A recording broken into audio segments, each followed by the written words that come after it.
बताएंगे तो जो आपका बचा कुचा जीवन है वो भी सुरक्षित होगा और इनका शरीर, इनका मन और इनका मस्तिष्क इतना ताकतवर होगा कि ये देश छोड़ के नहीं जाएंगे और इस देश को तोड़ने वालों का बड़ी ताकत के साथ मुकाबला करेंगे।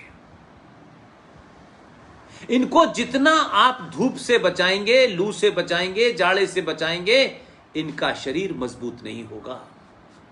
जाड़ा है तो जाड़े को भी बर्दाश्त कीजिए, गर्मी है तो गर्मी को भी बर्दाश्त कीजिए। जब वो बर्दाश्त करने की कैपेसिटी आएगी तभी इनको पता चलेगा कि 56 डिग्री टेम्परेचर क्या होता है और -5 डिग्री टेम्परेचर क्या होता है। जब इनका शरीर और इनका मन इसको बर्दाश्त करेगा तो ये कोई इनको हरा नहीं पाएगा। हमारे पूर्वजों ने हमको सच नहीं बताया, हमको आने वाले खतरों के बारे में नहीं बताया, हमारे इतिहास में क्या झूठ बोला गया हमें वो नहीं बताया, हमें कैसे कैसे तर्कों के साथ कैसे कैसे कंफ्यूज किया गया हमें नहीं बताया गया। इसलिए आज सनातन की जो मौजूदा जनरेशन है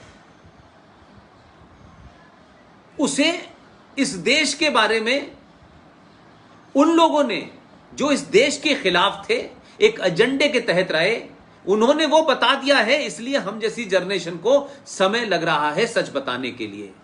मैं जब भी कभी बच्चों से बात करता हूं तो मैं पूछता हूं कि भारत के पहले शिक्षा मंत्री का पूरा नाम क्या था, वो कौन थे, किस स्कूल में पढ़े थे, किस कॉलेज में पढ़े थे, कहां से आए थे, वे भारत में पैदा हुए थे, भारतीय थे। किसी से पूछो तो बहुत कम लोगों को पता है। लोग पता नहीं करना चाहते। और मैं ये मानता हूं कि अगर आपके शरीर में कोई खराबी आ गई है तो उस खराबी को नजरअंदाज करने से आप स्वस्थ नहीं होंगे। उस खराबी को जानिए। अगर उसका कोई गंभीर इलाज है, कोई ऑपरेशन है, तो उसे टालने से पहले आज ही कराइए ताकि जो बचा हुआ जीवन है वो ठीक रहे। हमने 70 सालों में बीमारियों का इलाज नहीं किया और ये सोचा कि टाल दो, कोई फर्क नहीं पड़ता है, क्या है, हमें अपना काम करना है, हमारे बच्चे पढ़ जाएं, हमें नौकरी मिल जाए, बस हमारा तो यही जिंदगी का फलसफा है। लिहाजा जब आपने बीमारियों के अपने चारों तरफ बढ़ने दिया तो वो बीमारियां जब एक बड़ी हो गई, ताकतवर हो गई, अब रेजिस्टेंस पावर उनके अंदर इतनी हो गई कि उन बीमारियों को आप नहीं खत्म कर सकते, तो अब आपको चिंता हो रही है।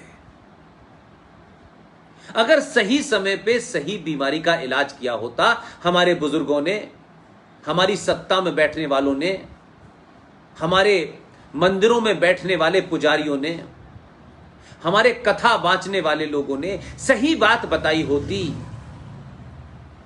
हमारे उस अध्यापक ने, हमारी मां ने, हमारे पिता ने, हमारे बड़ों ने, मोहल्ले ने, पड़ोस ने अगर हमें सच बात बताई होती तो आज ये जनरेशन के सामने एकदम रास्ता साफ होता। लेकिन मैं इस बात से खुश हूं कि इस 21वीं सदी की इस संचार क्रांति ने आज युवाओं से सीधे तौर पे जुड़ने का एक माध्यम बना दिया है। और जब आप अपनी बात तर्कों के साथ कहते हैं तो उनकी समझ में आती है और वो उठ के खड़े हो जाते हैं। इसलिए भारत के पहले शिक्षा मंत्री का नाम अगर पूछो तो लोग कहते हैं मौलाना अबुल कलाम आजाद। लेकिन मैं कहता हूं कि मौलाना अबुल कलाम आजाद का नाम अगर आप जानना चाहते हैं तो भाई ये तो पता करो कि मौलाना आजाद का असली नाम क्या था और मौलाना आजाद कहां पैदा हुए थे, कहां से आए थे, उनके बचपन में नाम क्या था, जवानी में नाम क्या था। यह मौलाना अबुल कलाम आजाद की लिखी हुई किताब है। यह किताब कब मिलेगी क्योंकि यह बड़ी मुश्किल से छपी थी और यह भारत के पहले शिक्षा मंत्री थे 1947 से लेकर के 1958 तक। हम आज कोई शिक्षा मंत्री बन जाए तो हम बड़ी खामियां निकालते हैं कि पता नहीं कहां से पढ़ के आई हैं, इन्हें कुछ पता भी नहीं है, ये नहीं है, कोई डिग्री मांगता है, कुछ मांगता है। लेकिन देश के पहले शिक्षा मंत्री जिनका पूरा नाम था सैयद गुलाम मुइनुद्दीन अहमद बिन खैरुद्दीन अल हुसैनी। ये भारत में पैदा नहीं हुए थे, ना भारत में इनका कोई रिश्तेदार था, ना इनके माता पिता भारत के थे। इनके पिता मक्का के में रहने वाले थे, इनकी मां मदीने की रहने वाली थी, और इन साहब का जन्म मक्का में हुआ था 1888 में। ये भारत आ गए 1902 में। पूरी दुनिया की सारी किताबें खंगाल दी। मुझे यह पता नहीं चला आज तक कि ये भारत के पहले शिक्षा मंत्री ऐसा होना चाहिए, कम से कम पढ़ा लिखा हो, कुछ ज्ञान हो। आज तो हम छोटी छोटी बातों पे लोगों से पूछते हैं, लेकिन उस वक्त तो बड़े बड़े ज्ञानी मौजूद थे। लेकिन ये शिक्षा मंत्री न कभी स्कूल गया, न कॉलेज गया, न विश्वविद्यालय गया। ये मदरसे में पढ़े हुए हैं,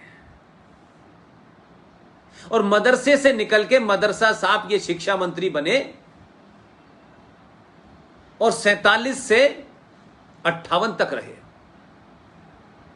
और इतने झूठे थे ये, इतने डरपोक थे कि अपने रहते रहते जो किताब इन्होंने लिखी है, इंडिया विंस फ्रीडम, इस किताब को 1958 से पहले लिखा, और उस वक्त की जो सच्चाइयां थी और इनके जो मक्कारी के मंसूबे थे, जो साजिशें थी इस आदमी की, उसके बारे में लिखने की हिम्मत अपने जीते जी नहीं हुई। क्योंकि अगर ये लिख देते तो इनकी पोल खुल जाती, तो फिर ये शिक्षा मंत्री नहीं रहते और इनका हिडन एजेंडा पता चल जाता।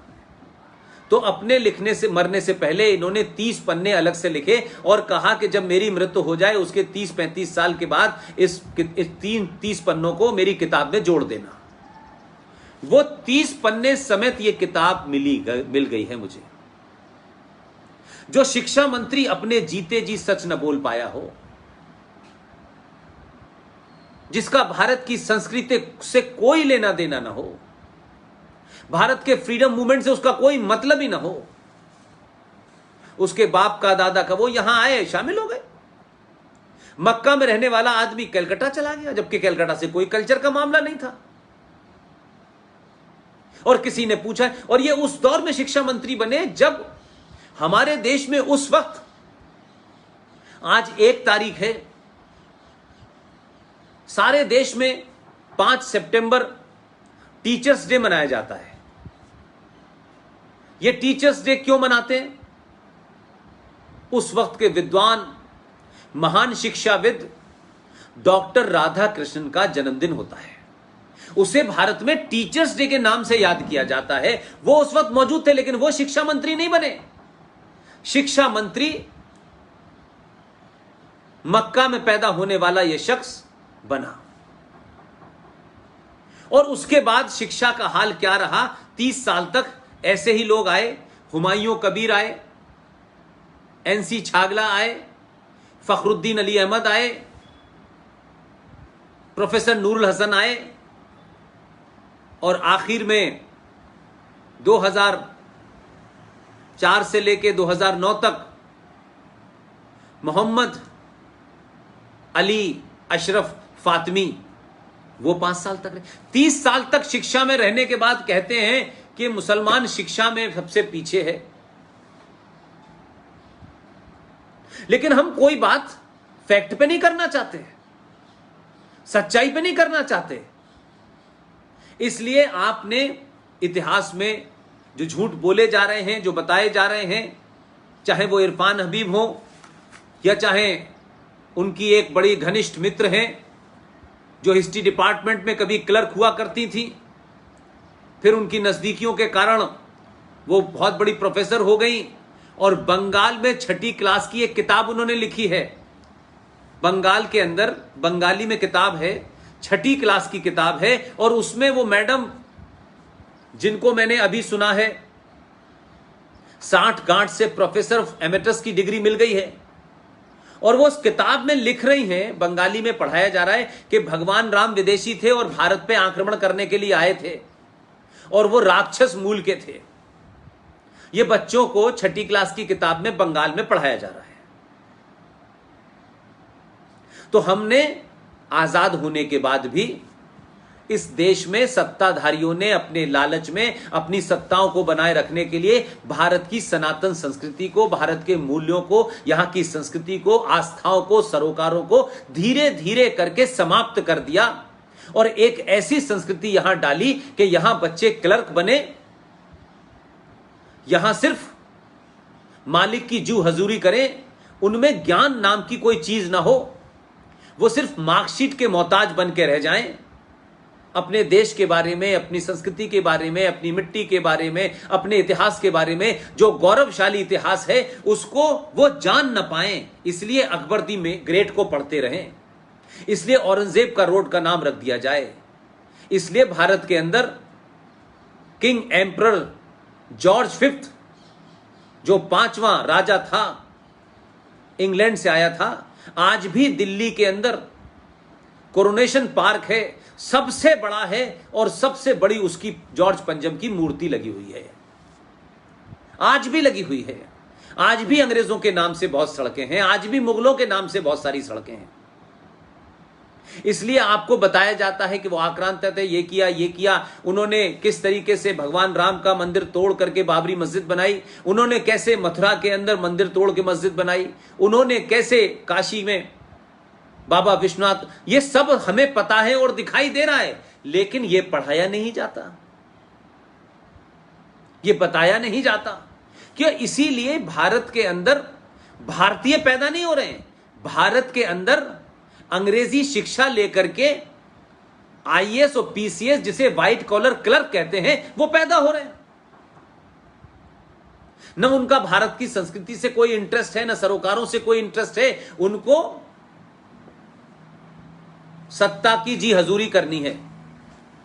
इसलिए जब सत्ताएं बदलती हैं तो फर्क कैसे पड़ता है। मैंने बंगाल की आपको उदाहरण दिया, मैं आपको एक महाराष्ट्र का उदाहरण देना चाहता हूं। महाराष्ट्र में 8वीं क्लास की किताब में, क्योंकि वहां सरकार एक अल्ट्रा सेकुलर आ गई है और सरकारों के मजबूरियां देखिए कि कैसे उसमें जिहादी और अंडरवर्ल्ड दाऊद माफिया, हाजी मस्तान, करीम लाला, ये तमाम जो लेगेसी मुंबई में चल रही थी, उन लोगों के लोग सत्ता में बैठ गए हैं, मंत्री बन गए हैं। उन्होंने मराठी में किताब आई है जनरल नॉलेज की, जो बच्चों को 8वीं क्लास में पढ़ाई जा रही है। शारदा ठाकुर, ये आप जैसे बच्चों का ज्यादा जरूरी काम है, क्योंकि आपने और बच्चों के मुकाबले एक तेजी से देश को अवेयर करने की ये जो मुहिम है उसमें लीड ली हुई है। आपको उनका नेतृत्व करना है, आपको उन्हें अपनी लीडरशिप प्रदान करनी है। और ये जो बातें मैं बता रहा हूं, ये इसलिए कि इस पे चर्चा आपके लेवल पे होनी चाहिए। मराठी में जो किताब पढ़ाई जा रही है 8वीं क्लास की, उसमें लिखा हुआ है सरदार भगत सिंह, सुखदेव और राजगुरु, ये 3 नाम हम पिछले 40-50 साल से रोज गिन रहे हैं।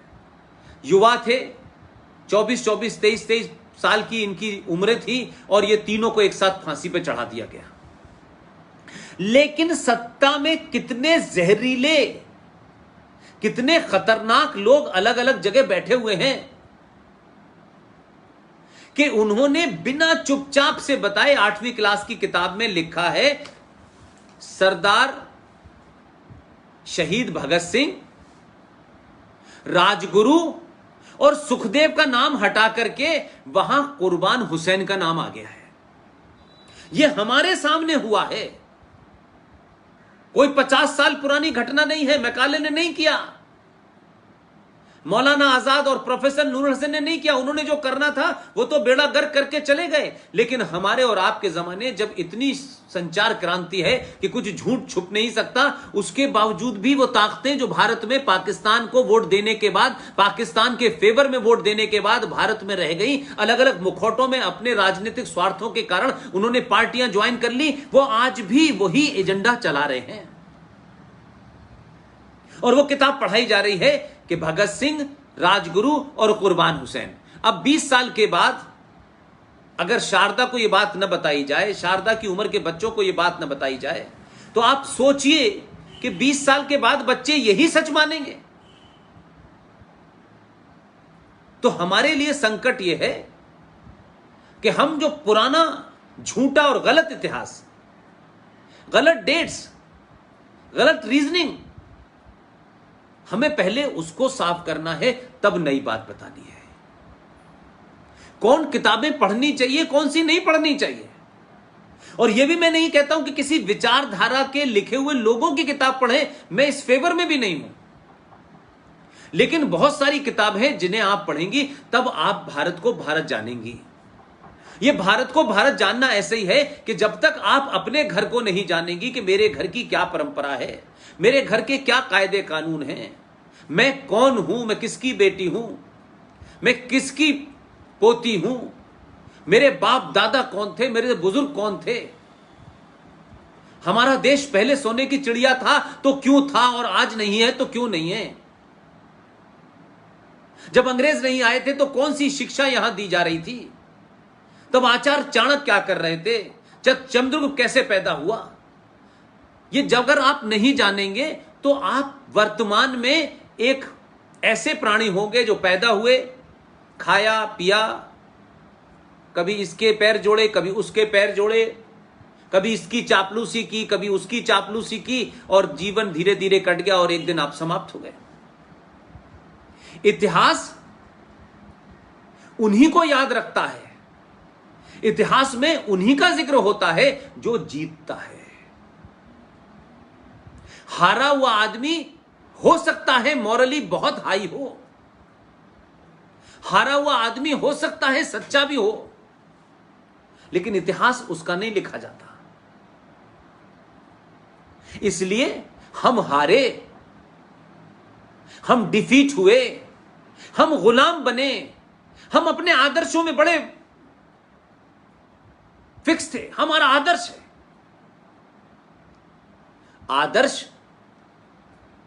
आदर्श व्यवस्था में ही चल सकते हैं। क्यों आप जाड़े में कोट पहनते हैं? जाड़ा आ जाता है तो इसलिए कि भाई कहिए कि नहीं हमारा तो हम तो यही पहनेंगे। जाड़ा आता है, जाड़ा न लगे उससे बचाव करने के लिए आप जाड़े के कपड़े पहनते हैं। तो आपके दरवाजे पे कोई पागल कुत्ता है जो आपको काट लेगा, तो क्या आप उस पागल कुत्ते के लिए दरवाजा खोल करके खाना देने जाओगे? क्योंकि आपको मालूम है कि पागल कुत्ता काटता है। उसको कैसे उसका इंतजाम करोगे, उसके बाद बाहर निकलोगे।